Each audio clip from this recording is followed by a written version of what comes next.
Que el Señor les bendiga. Un día más en un culto de adoración al Señor. Hoy día es un día jueves. Como todos los jueves y domingos nos reunimos nuevamente.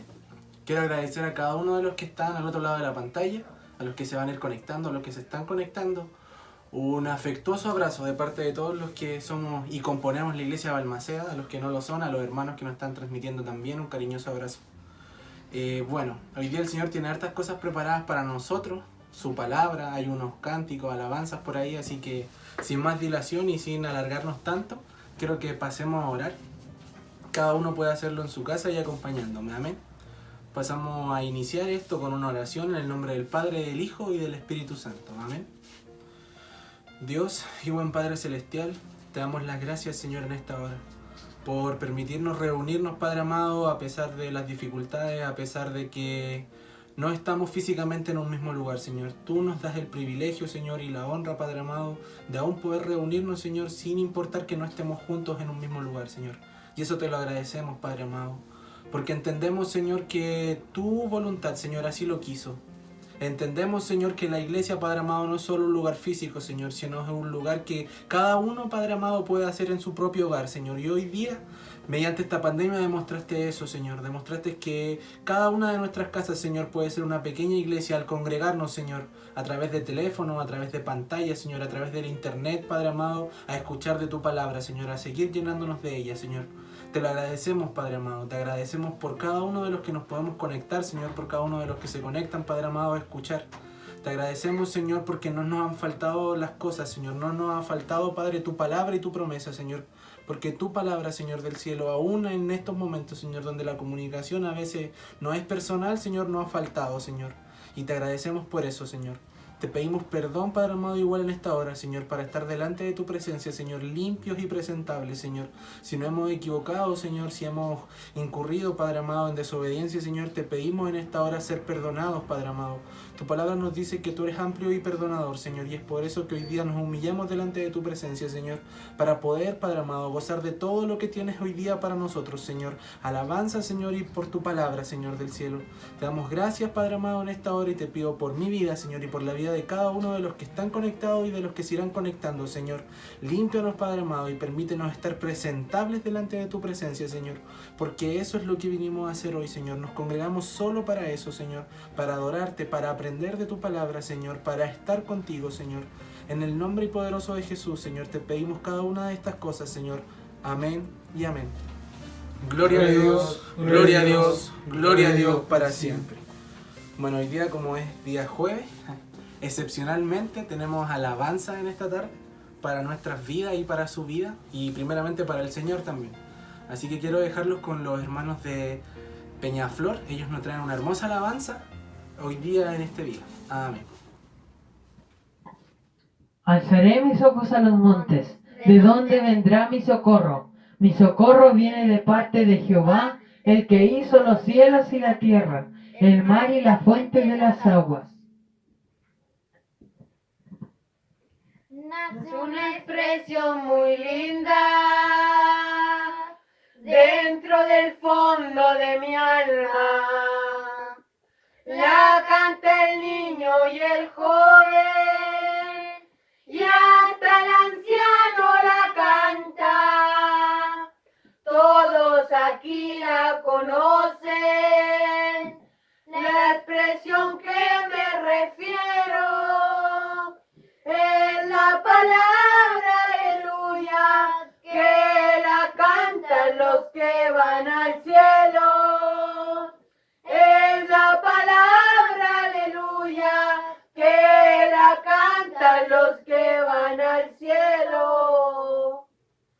Que me critiquen, que me persigan, que digan de mí lo que quieran.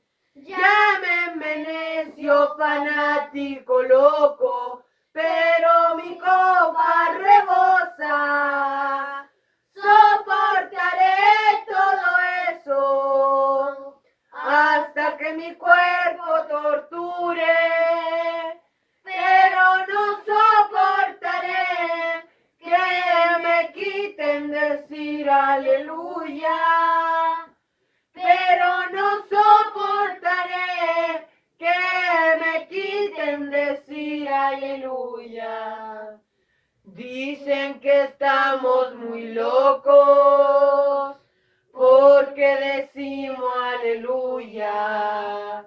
Si esto fuera locura, de esa locura yo quiero, porque los pentecostales tenemos el privilegio que nuestro manicomio que está allá en el reino de los cielos, que nuestro manicomio está allá en el reino de los cielos.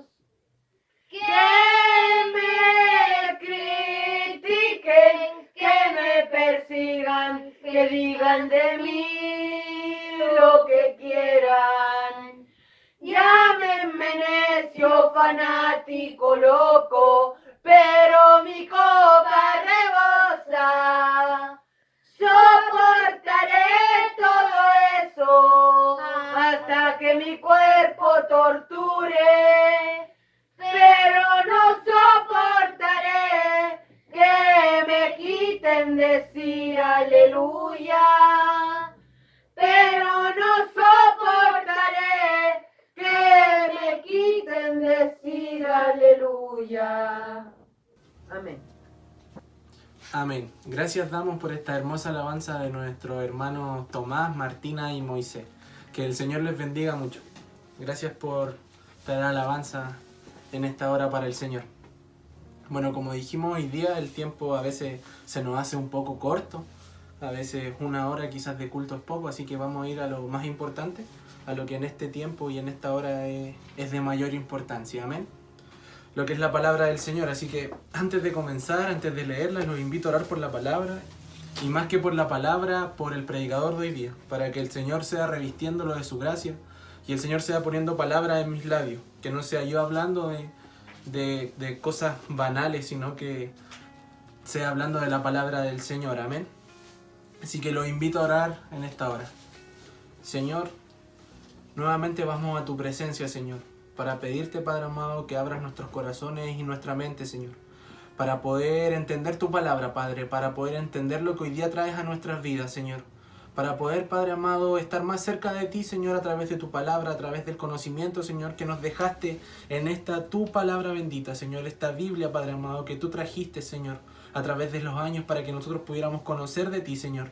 En este lugar donde te revelaste a sí mismo, Señor, en donde nos mostraste a tu Hijo, Señor, en donde nos mostraste las cosas que te agradan y las que te desagradan, Señor. Te damos gracias, Padre amado, en esta hora por poder abrir este libro santo, Señor, y aprender de él, Señor. Aprender de tu carácter, aprender de todo lo que eres, Señor. Te pedimos, Padre amado, y te pido yo en esta hora, Señor, que sea hablando, Padre amado, no cosas vanas, Señor, no cosas innecesarias, Señor, sino que sea todo, Padre amado, conforme a tu palabra, Señor, sea conforme a la porción de hoy, Padre amado. Es por eso que te pido, Señor, que me ayudes, Padre amado, que me ayudes a hablar, Señor, de tu verdad, Padre amado, porque esto no lo inventé yo, Padre amado, esto es tuyo, Señor. Todo lo que hoy día se leerá, Padre amado, es parte de tu palabra, Señor. Es por eso que hoy te pido, Padre amado, que me ayudes, Señor. Que suplas mi debilidad, Padre amado, que pongas palabras, Señor, donde quizás yo no tenga palabras, Señor. Y te pido, Padre amado, por cada una de las personas que vamos a escuchar esto, Señor, por mí y por cada uno de los que están al otro lado de esta pantalla, Señor. Que sean bendecidos en gran manera, Señor, no por lo que vaya a decir yo, Señor del cielo, sino porque es tu palabra la que va a ser leída, Señor. Que llegue a sus corazones, Padre amado. Que pueda, Señor del cielo, anidar ahí, Señor, y mantenerse, Padre amado, que sea algo que se recuerde, Señor, que no sea una enseñanza que pase, Señor, sino que sea algo que no retorne vacío, Señor. Te damos las gracias, Padre amado, y te pedimos todo esto, Señor, conforme a los méritos de Cristo. Amén y amén. Glorificamos al Señor. Gloria a Dios, gloria a Dios, gloria a Dios para siempre. Bueno, hoy día la palabra se encuentra en la primera carta del apóstol Juan, capítulo 5, versículos del 1 al 5. Amén. Primera carta del apóstol Juan, capítulo 5, versículos del 1 al 5. Bueno, este pasaje o esta porción de la escritura de la primera carta de Juan lleva por subtítulo La fe que vence al mundo. En estos 5 versículos, el apóstol Juan trata el tema de ser vencedores. Apunta a la fe que vence al mundo. En estos 5 versículos está descrita esa fe. Estos versículos nos entregan 3 conceptos fundamentales o 3 palabras en las que podríamos decir que se entreteje la fe que vence al mundo y quiénes son los verdaderos vencedores. Nos habla primeramente de la fe, luego nos habla del amor y nos habla de la obediencia. Pero antes de seguir con lo que nos dice esta porción, vamos a leerla, amén. Así que el versículo 1 del capítulo 5 nos dice: todo aquel que cree que Jesús es el Cristo es nacido de Dios, y todo aquel que ama al que engendró, ama también al que ha sido engendrado por él. En esto conocemos que amamos a los hijos de Dios, cuando amamos a Dios y guardamos sus mandamientos. Pues este es el amor a Dios, que guardemos sus mandamientos, y sus mandamientos no son gravosos, porque todo aquel que es nacido de Dios vence al mundo. Y esta es la victoria que ha vencido al mundo, nuestra fe. ¿Quién es el que vence al mundo, sino el que cree que Jesús es Dios? Amén. El Señor añada bendición a su palabra. Bueno, como dijimos, entretejen tres conceptos básicos o 3 palabras fundamentales, que son la fe, el amor y la obediencia. El versículo 1 nos dice: todo aquel que cree que Jesús es el Cristo es nacido de Dios, y todo aquel que ama al que engendró, ama también al que ha sido engendrado por él. En la primera frase de ese versículo nos dice: todo aquel que cree que Jesús es el Cristo es nacido de Dios. Esa palabra cree que aparece ahí, todo aquel que cree que Jesús es el Cristo, esa palabra proviene de una palabra griega que significa pistis. Eso quiere decir fe, pero no apunta a una fe vana, una fe en yo tengo fe en mí mismo y por ende pasa lo que yo quiero que pase o lo que yo creo que va a pasar. Habla de estar confiado y plenamente seguro y convencido de algo, apuntando a la fe en Jesucristo, a la fe en Cristo Jesús, a estar seguro y plenamente convencido. Es como lo que nos dice Juan también en el Evangelio de Juan 1:12, donde dice: a los que creen en su nombre, ellos son hijos de Dios. Ese creer apunta a esa misma fe, esa fe principal, esa fe que nos llevó a creer en Jesucristo como primera instancia, como razón de nuestra vida y que nos hace estar hoy día en los caminos del Señor. Un comentarista bíblico respecto de este pasaje en particular dice: la creencia salvadora no es una simple aceptación intelectual, o sea, algo que puedo conocer simplemente, sino que es una dedicación permanente y de todo corazón a Jesucristo. ¿Qué nos quiere decir eso? Que no es solo un conocimiento, no es solo algo que sí me parece, yo creo en Jesús, por así decirlo, yo creo en Dios. Era como las preguntas que nos planteaba el hermano Jorge hace un par de semanas atrás. ¿Crees en Dios y le crees a Dios? Parecieran preguntas iguales, pero son preguntas distintas. Apuntan a si le creemos a Dios o si creemos en Dios. Acá Juan aborda ese mismo tema, el creer, pero no en creer en cualquier cosa ni en cualquier persona, sino apunta simplemente a Jesucristo. Dice: el que cree en Jesús. Y luego dice: el que cree que Jesús es el Cristo. Esta frase de es el Cristo, y más principalmente el Cristo, apunta a la concepción de Jesús como Mesías. La palabra Cristo se puede traducir como Mesías o como ungido del Señor. Esto significa 2 cosas. Por una parte significa que era un rey, Jesús era rey, y por otra parte significa que era un sacerdote. Esto es interesante porque en la historia del Antiguo Testamento estos 2 oficios nunca estuvieron juntos. Siempre los sacerdotes eran de un linaje, y si lo podemos ver en Levítico 8, vemos que el linaje viene directamente de la tribu de Leví, y los reyes vienen de otro linaje, vienen del reinado de David, son descendencia directa de David. Y estos oficios, por así decirlo, que eran de Dios, Dios ponía reyes y Dios ponía sacerdotes para el pueblo de Israel, estaban siempre a un lado, eran como complementarios, nunca estuvieron juntos en una persona. En Jesucristo estos dos oficios se juntan. Y es por eso que Juan acá habla de la noción de Jesús como el Cristo, ese Mesías Salvador, ese Rey prometido. Y eso es importante porque mucha gente dice, yo sí creo en Dios, yo sí le creo a lo que dice Dios, pero realmente ¿creemos en lo que la palabra nos dice de Jesucristo? Porque creer en Jesús como el Cristo tiene estos tres aspectos. Primero, que Él es nuestro Rey. O sea, le debemos obediencia, le debemos pleitesía, le debemos reverencia. Ese es un concepto y esa es una parte. Y luego como sacerdote.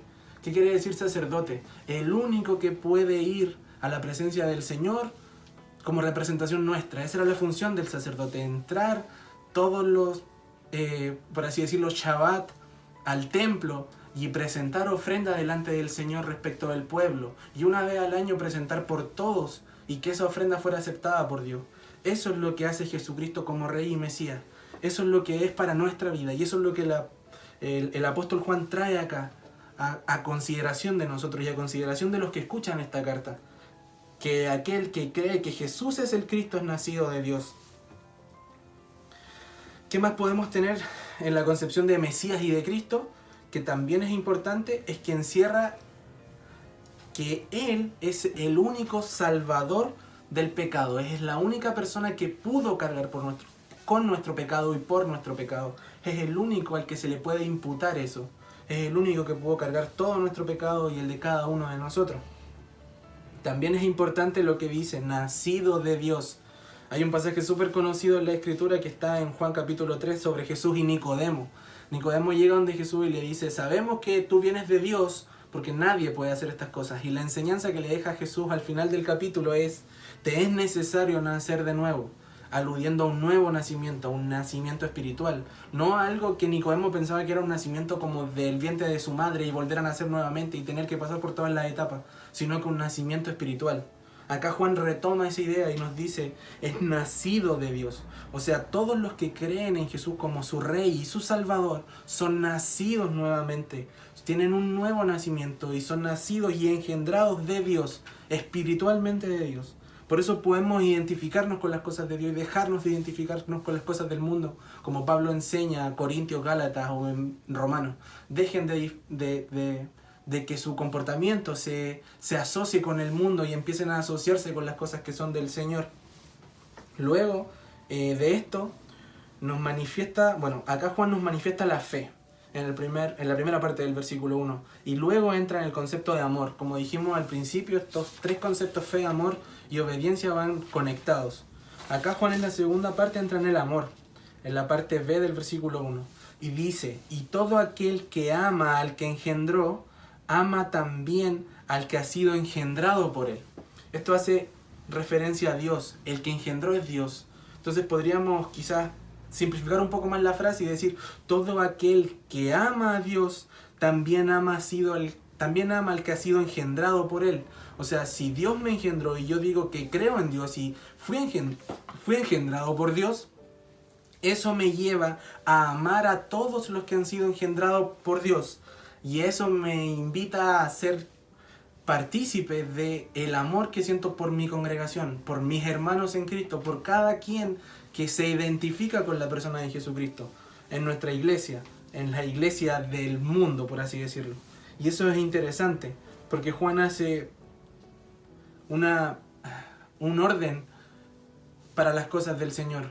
Yo no puedo amar a mi hermano si es que no tengo fe en Cristo. Eso no puede ocurrir. Acá el orden es fe en Cristo, fe en Dios, creer en ambos y luego paso a amar a mi hermano. Esta enseñanza tiene relación directa con lo que está pasando en la iglesia a la cual Juan escribe esta carta. Posiblemente sea la iglesia de Éfeso, en los tiempos luego de casi al final del periodo de los apóstoles. De hecho se escribe casi el año 97 después del fallecimiento de la muerte en cruz de Jesucristo. Y algo importante es que en la iglesia de Éfeso en ese momento posiblemente estaban entrando los falsos maestros. Y una de las cosas que estaban haciendo los falsos maestros, si vamos a Juan un poco más atrás, nos dice que se estaban llevando a la congregación, o sea, gente que estaba en la congregación se iba a raíz de la enseñanza de los falsos maestros. Acá Juan toma este tema como el amor. Los falsos maestros no presentaban amor hacia las personas que seguían al Señor. Si podemos ver un ejemplo de falsos maestros son los fariseos en Mateo 24. Ellos no deseaban que la gente siguiera al Señor y a Dios como ellos. Ellos marcaban la diferencia. Acá los falsos maestros hacían lo mismo. Trataban no con amor, sino con desprecio a las personas que no podían cumplir su propio estándar. Y acá pasa lo mismo. Entonces por eso Juan acá toma estas tres nociones, la noción de fe, amor y obediencia. Ese es el segundo concepto. Luego pasamos al versículo 2, en donde dice: en esto conocemos que amamos a los hijos de Dios, cuando amamos a Dios y guardamos sus mandamientos. Juan acá nos dice que podemos cerciorarnos y podemos estar certeros respecto de que tenemos fe si amamos a nuestros hermanos, a los hijos de Dios, les dice acá. Antes le dice a los que son engendrados por Él, y acá nuevamente nos viene a decir los hijos de Dios. Cuando amamos a Dios y guardamos sus mandamientos. ¿Sí? Acá la palabra que quiero destacar del versículo 2 es la palabra guardamos. La palabra guardamos significa obediencia constante. A eso apunta. A un desempeñar una obediencia constante o a estar de manera constante habitando en los mandamientos del Señor. Estar habitualmente guardando su palabra. Y esto es interesante en cuanto a que no es un caso puntual. No es yo guardo los mandamientos 3 veces a la semana, yo guardo los mandamientos 5 veces en el año, yo guardo los mandamientos 2 veces al año. Es un constante. La palabra griega es praso y habla de algo que se hace con habitualidad. Se relaciona muchas veces a las personas que hacían manualidades, a los que eran carpinteros o orfebres que hacían cosas con oro. Ellos estaban habitualmente acostumbrados a hacer eso. Una dueña de casa está habitualmente acostumbrada a las cosas que son de su hogar. Y acá Juan nos ocupa esa misma palabra que se ocupa en cosas tan sencillas como hacer una vasija de barro o como preparar el almuerzo y cocinar, a estar con Dios y con sus mandamientos. Esa palabra que es praso nos lleva a pensar en la noción de habitualidad, de hacerlo constantemente, de que no sea un hecho puntual, sino que constantemente estemos recordando esos mandamientos. Otra cosa importante es que al decir que guarda sus mandamientos no se refiere solo a los mandamientos del Antiguo Testamento, no se refiere a los 10 mandamientos ni a todos los mandamientos del pueblo de Israel que están escritos en Levítico, sino que apunta a Jesús, a su comportamiento, a los mandamientos que Él nos dejó y a todo lo que fue su ejemplo y su forma de vivir. Si pudiéramos tomar estos 3 conceptos y hasta dónde vamos acá, que son obediencia, fe y amor, o fe, obediencia y amor, en preguntas para entender cómo se relacionan cada uno de estos, podríamos ponerlo así. ¿Cómo sé que tengo una fe genuina? Porque amo al Padre y porque puedo amar a mis hermanos. ¿Cómo sé que amo al Padre? Porque guardo sus mandamientos. A esto me refiero con la relación que Juan hace en estos versículos. La hace desde esta perspectiva: fe, amor, obediencia. Tengo fe, por lo tanto amo a Dios y a mis hermanos. Tengo amor, por lo tanto puedo guardar los mandamientos del Señor. Y acá quiero caer en un punto respecto del amor y respecto de la fe. Y también de la obediencia. Juan acá nos habla en términos absolutos. Juan acá nos dice: yo cumplo el 100% de los mandamientos el 100% del tiempo. Juan acá nos dice: yo amo a mi hermano el 100% de las veces el 100% del tiempo. Juan nos dice acá: yo obedezco la palabra del Señor el 100% de las veces el 100% del tiempo. Juan acá nos habla en términos reales. Juan nos habla de que a veces no lo podemos fallar. A veces vamos a pecar y vamos a actuar no con amor hacia nuestros hermanos. A veces vamos a no tener fe en el Señor, o quizás nuestra fe va a menguar en ese sentido. Y a veces vamos a no obedecer y vamos a desobedecer al Señor. Pero ahí, ¿qué nos dice Juan? Y recordemos la palabra guardar, a buscar constantemente, a buscar habitar en esos mandamientos. Hay veces que nos vamos a equivocar y no vamos a cumplir el 100% de los mandamientos, o no vamos a hacer todo lo que Dios espera de nuestro comportamiento. Y vamos a pecar y nos vamos a caer. Pero el punto está en ese guardar, en el que yo deseo más. ¿Deseo ir a la presencia del Señor después de pecar? y decirle, Señor, perdóname por lo que hice porque estuvo mal, actué mal con mi hermano, caí en pecado, volví a mis hábitos antiguos, o voy a decidir seguir en lo mismo y no tomar en consideración lo que el Señor preparó para mí desde la fundación del mundo. A eso apunta el concepto, no a ser una persona intachable el 100% del tiempo, aunque ciertamente mientras menos pequemos es mejor. No, abundar en pecado no es bueno, como dice Romano. Pero aquí es donde Juan apunta a la noción directa, a vivir el cristianismo de forma real. Si pecas, arrepiéntete. Si te equivocas, enmienda tu error con el Señor. Pasamos al versículo 3. El versículo 3 nos dice, pues este es el amor a Dios, que guardemos sus mandamientos. ¿Sí? Y esto se relaciona también con Juan 14:15, donde Jesús mismo dice en sus palabras, si me amáis, guarda mis mandamientos. Y esto es complicado en nuestros días y en nuestra vida. A menudo nos equivocamos y eso nos pesa. Nos pesa equivocarnos, nos pesa fallarle al Señor muchas veces. Pero hay un texto en Juan, capítulo 3, que nos dice que Él es fiel y justo para perdonar a los que se equivocan. ¿Sí? Dice, lo encuentro al libro. Él es fiel y justo para perdonar a todos los que cometen pecado. Y sabéis que apareció para quitar el pecado para quitar nuestros pecados, y no hay pecados en Él. Ese es el punto. Jesucristo vino a cubrir nuestros pecados, cualquiera que esos sean. Si yo hoy día peco y me equivoco, puedo ir a la presencia del Señor y enmendar mi error y pedirle perdón. Y pasa que eso me tiene que ir poco a poco haciendo que deje de hacerlo, de dejar de equivocarme. Hay pecados que salieron en nuestra conversión. Nosotros dejamos de hacer cosas cuando nos convertimos al Señor. Cosas puntuales, pecados que hacíamos. Pero hay otros que están ahí. Nuestro corazón siempre tiende a querer volver a hacer eso. Y esto es lo que Juan ataca de raíz. Que busquemos guardarle constantemente. Que nuestro amor no sea el pecado a pesar de que pequemos o nos equivoquemos, sino que nuestro amor esté fundado en los mandamientos del Señor y en su obediencia. Y luego respecto de los mandamientos del Señor nos dice, estos no son gravosos. ¿Qué se refiere Juan con gravosos? Se refiere a que sus mandamientos no son pesados, no son difíciles de cargar. Por el contrario, lo que nos dicen los fariseos, lo que Jesús le dice a los fariseos en Mateo 23:4, podemos leerlo. Mateo 23:4 nos dice, el subtexto o el subtítulo del texto nos dice, Jesús acusa a los escribas y fariseos. Versículo 4 nos dice, porque atan cargas pesadas y difíciles de llevar y las ponen sobre los hombros de los hombres, pero ellos ni con un dedo quieren moverlas. Esto apunta a lo que los fariseos buscaban cumplir. Ellos buscaban cumplir la ley en su totalidad y en sumo sumar cosas a la ley. Por ejemplo, a Jesús se le dijo en varias ocasiones, y está en los evangelios, que ¿por qué tus discípulos no se lavan las manos? ¿Por qué tus discípulos hacen cosas que no están permitidas en el día del Señor, como recoger espigas de trigo? ¿Por qué, Jesús, tú sanas en el día del Señor si es día de reposo? Cosas como esas eran añadidas a las personas, eran como un cumplimiento, una lista de cosas cumplidas. Acá Juan nos dice que no son gravosos. Y hay un texto que también se relaciona con esto, y que es donde Jesús dice, porque su carga es ligera y su yugo es fácil. En ese texto podemos entender que seguir al Señor no es algo difícil en la medida en que vayamos a Él y nos arrepintamos y sigamos buscando ese perdón y esa gracia.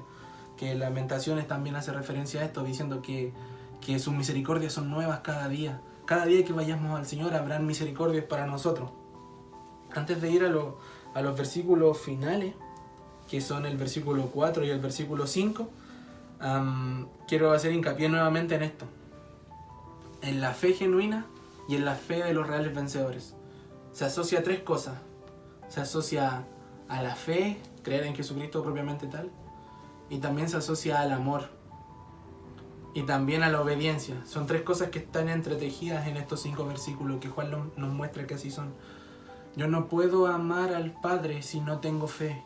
Yo no puedo tener fe si no amo. Y de igual manera, si no puedo amar y no puedo tener fe si no obedezco a sus mandamientos, están profundamente enlazados, tanto la fe, el amor y la obediencia al Señor y también a nuestros hermanos. Antes de ir a los versículos finales, esto Es como lo importante de la porción, por así decirlo, lo que deseo que creen nuestras mentes.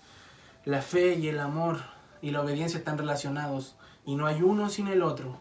No pueden estar separados. Yo no puedo obedecer al Señor si no le amo y si no le tengo fe. Yo no puedo amar a mis hermanos y amar a Dios si no creo en su palabra y si no busco obedecer. Están profundamente conectados. Bueno, acá es donde entramos de lleno a la palabra vencedores en los últimos 2 versículos como a forma de ir concluyendo. Porque como dijimos al principio, el texto se dice la fe que vence al mundo. Acá Juan toma la palabra vence y la noción de vencedores para introducirnos al versículo 4, donde dice todo aquel que es nacido de Dios, o sea, el que cree, vence al mundo. Y esta es la victoria que vence al mundo, nuestra fe. Hay una sola forma de vencer al mundo, hay una sola forma de vencer al pecado, hay una sola forma de dejar, por así decirlo, dejar de influenciarnos en estas cosas, dejar de vivir conforme a nuestros propios deseos. Y esta es nuestra fe. Esa fe que hablamos al principio, esa fe principal que nos llevó a creer en el Señor, esa fe primera que nos hizo convertirnos de nuestros malos caminos y volver al camino verdadero, al camino de la verdad, al camino de Cristo. Y esa es la fe en Jesucristo que hablamos en el principio. Aquellos que creen que Jesús es el Cristo. Esa es nuestra victoria, y esa victoria, como vamos a ver más adelante, no la hicimos nosotros, no fue nuestra, se nos dio. Acá Juan dice vence al mundo. Juan antes de esto nos dice quiénes son los vencedores, como pudimos ver, son los que creen en Jesús, los que aman a sus hermanos y los que obedecen constantemente al Señor. Y nuevamente repito, no en términos absolutos, sino en términos reales. En términos reales de que si yo me equivoco pido perdón y busco enmendar mi error con mi hermano y con el Señor. Busco hacer eso, a vivir en esa dependencia de los mandamientos, a que si quiero hacer algo que está fuera de lo que Dios me permite, que está fuera de lo que Dios me dice que no haga, busco no hacerlo en la mayor ocasión de las veces o en las mayores oportunidades. Mientras pueda hacerlo, me resto de hacerlo. La obediencia consta de eso, de un constante búsqueda de seguir al Señor, a pesar de que sea difícil, a pesar de que a veces caigamos, porque la palabra nos dice que caídas van a venir. El tema es no quedarse en esas caídas. Luego Juan nos introduce a la palabra mundo. Todo aquel que cree es nacido de Dios y vence al mundo. ¿A qué se refiere Juan con la palabra mundo? Se refiere al sistema de maldad presente, al sistema que encarna el pecado en este mundo y que va en contra y en oposición de todo lo que es Dios, su palabra y su pueblo. Pablo nos enseña que nos calcemos con el apresto del Evangelio. Pablo nos enseña que estamos en una lucha espiritual, que no es contra sangre ni carne, sino contra potestades. Acá Juan, contra quienes luchamos, lo define como el mundo. Este sistema que nos invade y nos lleva a hacer las cosas que están en contra de la voluntad del Señor. Todo lo que está en el mundo es malo en gran manera y es precisamente porque está afectado por el pecado. Desde la caída en Génesis 3, el mundo completo se vio afectado. Adán y Eva, de pasar a estar en comunión, por así decirlo, o en plena libertad de estar con animales como fieras, leones, tigres y ese tipo de animales, pasaron a una relación totalmente distinta con ellos. Ya no podían acercarse a un tigre, ya no podían acercarse a un león porque esa relación estaba en el principio, en el Edén. Acá pasa lo mismo. Todas las cosas en un principio eran buenas, pero después de la introducción del pecado y el pecado haber caído en el mundo, pasan a ser totalmente distintas. Y muchas de las cosas que están en el mundo terminan siendo malas a causa del pecado, no en sí mismas, pero a causa del pecado. Por ejemplo, tomemos un caso súper puntual, jugar algún deporte. Si ese deporte me lleva a que yo deje de asistir al Señor y de regularmente estar buscando del Señor, se hace malo en sí porque pierdo mi conexión con el Señor. No porque el deporte sea malo en sí ni hacer deporte esté mal, sino porque me está llevando a alejarme de lo que es el Señor. Y eso es lo que acá Juan toma como mundo, todas esas cosas que nos alejan de la comunión del Señor y que en sí mismo llevan pecado. Acá es donde entramos. Y antes de ir al último versículo, entramos en la noción de la batalla, de la pelea espiritual, en donde dice, cálzate con el apresto del Evangelio y ponte el yelmo de la salvación. Aquí es donde Juan nos dice, estos son los vencedores, los que tienen esto, los que se visten de esta fe, los que se calzan el apresto del Evangelio, si le podemos sumar ese texto. Ellos son los que vencen al mundo, los que creen en Jesús, los que le obedecen y los que aman a sus hermanos y aman a Dios. Como dije anteriormente, teníamos victoria en esto. Juan nos dice, estos son los que realmente vencen al mundo, los que tienen esta fe. Y esta es la victoria de nuestra fe. Es interesante porque esta victoria no fue nuestra. Si lo podemos recordar y parafraseando lo que dicen muchos salmos y también evangelios, nuestra fe en Jesucristo es la que nos hace partícipes de esta victoria. Esa fe que tuvo lugar hace más de 2000 años en una cruz romana. La muerte de Jesucristo es la que nos permite, mediante la fe, acceder a esta victoria. Y somos más que vencedores. Juan nos dice en el versículo 5 y final, ¿quién es el que vence al mundo? Sino el que cree que Jesús es el Hijo de Dios. Somos vencedores creyendo en Jesús. No le debemos nada al mundo y no le debemos nada al pecado. Si deseamos actuar mal, pensemos y recordemos esto. Recordemos esta noción que Juan nos presenta acá. Esta fe, este amor, esta obediencia al Señor como una victoria. Cada vez que usted le diga no al pecado, no a actuar de manera... Podemos tomar cualquier pecado de la lista que está en Romanos 1:16. Todos esos frutos de la carne, cualquiera el que sea. El que usted esté padeciendo o el que vaya a caer o en el que caiga principalmente. Cualquiera de esos pecados se aplica a esto. Nosotros somos más que vencedores al pecado y al mundo, según lo que Juan nos dice en su palabra. No le debemos nada al pecado ni nada al mundo. Y eso es lo importante de este texto, de la fe, del amor y de la obediencia, que nos llevan a ser vencedores, que somos vencedores y que podemos vivir en victoria. Porque esa palabra vencedores no solo aplica al tiempo de que somos vencedores en un tiempo, sino que tenemos la victoria. Aunque perdamos algunas batallas, aunque nos caigamos de vez en cuando, o a veces nos caigamos, y a veces las caídas son duras. Pero acá Juan nos vuelve a decir que los que vencen al mundo son los que creen que Jesús es el Hijo de Dios. Y yo creo que aquí muchos creemos, y hay más de uno que cree que Jesús es el Hijo de Dios. Es por eso que la victoria es para nosotros, hermanos. Ya no estamos para estar viviendo en derrota. Los tiempos no están para que le sigamos dando rienda suelta a nuestro pecado y sigamos desobedeciendo al Señor. La obediencia es una conducta que se ensaya. El poder orar es algo que está habitualmente hecho a una conducta diaria. Jesús le decía a sus discípulos orando en Getsemaní, oréis para que no entres en tentación, porque el espíritu está dispuesto, pero la carne es débil. Y la carne de nosotros sigue siendo débil hoy en día. Seguimos cayendo ante las mismas cosas muchas veces y seguimos cayendo en lo mismo, en los mismos pecados, en las mismas dificultades, y siendo que ya llevamos quizás un tiempo en esto. Es por eso que el Señor hoy día nos recuerda esto, que somos más que vencedores, vencedores a todo lo que se nos venga y a todo lo que se nos vino antes. Es complicado llevarlo esto a un ejemplo práctico, hermanos, pero podemos verlo como un atleta olímpico, y como mismo Pablo lo puso, él prosigue hacia la victoria. Los atletas olímpicos no siempre ganan, no siempre son los primeros. A menudo pasan años sin ganar hasta que llegan y consiguen una medalla de oro en algún juego o consiguen algún triunfo en algún mundial. Pero ellos no se desalientan por las caídas ni por las lesiones, sino que se alientan a sí mismos a buscar y a conseguir esto.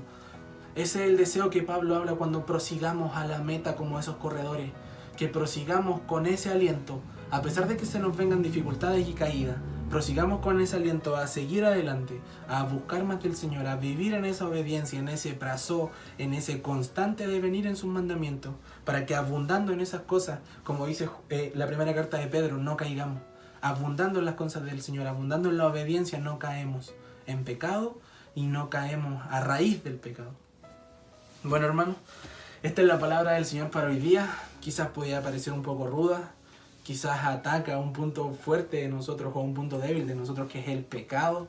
Algo que todavía está en algunos, quizás en mayor medida, pero aún seguimos equivocándonos y seguimos cayendo. Como repito, el Señor nos dice que somos más que vencedores hoy día. Vamos al Señor si nos hemos equivocado, confesemos nuestro pecado y podamos seguir adelante, mirándole, estando en su presencia. Porque Él ya hizo lo que tenía que hacer por nosotros. Él ya mandó a su Hijo y limpió cada uno de nuestros pecados. Tenemos una esperanza, y esa esperanza se llama Jesucristo. Ir a las plantas del Señor en el nombre de Jesús es lo que nos permite estar limpio cada día delante del Señor. Los invito a orar antes de ir terminando. Así que un pequeño minuto de oración. Amén. Señor, te damos gracias, Padre amado. Te damos gracias, Señor, por la palabra de hoy. Te damos gracias, Señor, por poder escucharla, Señor. por poder aprender de ti, Señor, por decirnos, Padre amado, que la obediencia es lo que deseas de nosotros, Señor, por darnos la categoría de vencedores, Señor, no por algo que hayamos hecho, Señor, ni porque le hayamos merecido, Señor, sino porque tu designio fue que pudiésemos creer en tu Hijo, en Cristo Jesús, Señor.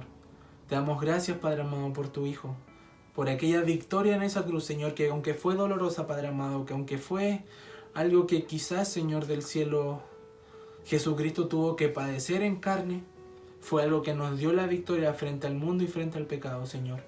Ayúdanos, Padre amado, a poder vivir, Señor, contemplando tus mandamientos, Señor, guardando cada uno de ellos, Señor, guardando las enseñanzas de Jesús, Señor. Y también, Padre amado, ayúdanos, Padre, a poder vivir cada día más como vencedores, Señor. A vivir, Padre amado, cada día como hijos tuyos, Señor. Como personas que no le deben nada a este mundo ni al pecado, Señor, sino como verdaderos hijos, Señor, del Dios Todopoderoso, del Rey Soberano y de aquel, Señor Mesías prometido. Ayúdanos, Señor, a todo lo que se nos venga, Señor. Te damos gracias por tu palabra y te pedimos todo esto, Señor, en el nombre de Jesús. Amén y amén. Glorificamos al Señor. Gloria a Dios, gloria a Dios, gloria a Dios para siempre. Bueno, antes de ir finalizando ya, hay peticiones de oración y saludos en esta tarde. Antes de los saludos y las peticiones de oración se me pidió que les recordara que los cultos del día jueves están saliendo a las 7 de la tarde. A las 7 nos vamos a estar conectando todos los días jueves y los días domingos vamos a seguir haciéndolo a las 6:30. Amén. Así que para que los días jueves se programen y se recuerden que es un poco más tarde. Amén. Saludos a la iglesia de San Bernardo, a la iglesia de San Antonio en Altagua y saludos a Coronel, a la mamá de nuestro hermano Daniel, que todavía están por allá, el hermano Daniel. Así que saludos a todos ellos afectuosos en el Señor. También les recordamos las peticiones de oración que son permanentes en nuestra iglesia por cada uno de nuestros hermanos, por nuestro hermano Erasmo, por nuestra hermana Eliana, por nuestra hermana Margarita Madrid, por nuestra hermana Elba, por nuestra hermana Elma, por nuestra hermana Clara Ibarra, por nuestro hermano Gustavo Jara, por nuestro hermano Marcos Silva, por nuestra hermana Eliada Órdenes, por nuestra hermana Aurelia, y además por cada uno les recordamos orar los unos por los otros. Los que están en esta transmisión hoy día y los que van a estar, los invito a orar por nuestra iglesia, a orar por sus hermanos y a estar constantemente en oración, hermanos. Creo que es algo importante que el Señor nos da, que podemos ir a Él en oración y podemos saber que todas las peticiones, mientras sean hechas conforme a su voluntad, van a ser cumplidas. Así que eso, sin más dilación, sin nada más que decir, su palabra ya fue leída. Los invito a una última oración para que podamos irnos, no de la presencia del Señor, pero podamos terminar esta reunión online. Amén. Los invito a orar. Dios, te damos gracias, Padre amado, por todo lo que hiciste hoy, Señor. Te damos gracias por tu palabra, te damos gracias por la alabanza. Te damos gracias, Señor, porque hoy pudimos conocer más de ti, Señor, de tu carácter. Pudimos quizás estar, Señor, viviendo más cerca, Padre amado, de quién es tu Hijo y de lo que hiciste por nosotros, Señor. Ayúdanos, Padre amado, a estar en fe, en amor y en obediencia, Señor, a ti. Solo a ti, Señor del cielo. Si nos hemos equivocado, Señor, perdónanos en esta hora, Señor. Ayúdanos, Padre amado, a seguir conforme a tu palabra, Señor. Ayúdanos, Señor. Sigue enseñándonos, Padre amado. Sigue enseñándonos a través de tu palabra, Señor. Deseamos más de ella, Señor, y deseamos más de lo que tú tienes para nosotros, Señor. Te agradezco por cada uno de los que se pudieron conectar, Padre amado, por cada uno de los que estuvieron al otro lado de esta pantalla, Señor, los que se fueron conectando, Padre amado. Te doy gracias por su vida, Señor. Ayúdales, Padre amado, y bendíceles, Señor. Permite, Padre amado, que conozcan más de ti, Señor. Si alguno ha llegado por primera vez, Señor, a ver esto, que se quede, Señor, y que vuelva, Padre amado. Próximo jueves, Padre amado, próximo domingo, Señor, a conectarse, no con nosotros, Señor, sino con tu palabra, Señor. Contigo mismo, Padre amado, con tu Espíritu Santo. En esta hora te doy las gracias, Señor, por todo lo que haces en medio nuestro, Señor. Te pido todo esto sea conforme a la voluntad del Padre, Hijo y Espíritu Santo, Señor. Amén y amén. Gloria a Dios, gloria a Dios, gloria a Dios para siempre. Que el Señor les bendiga.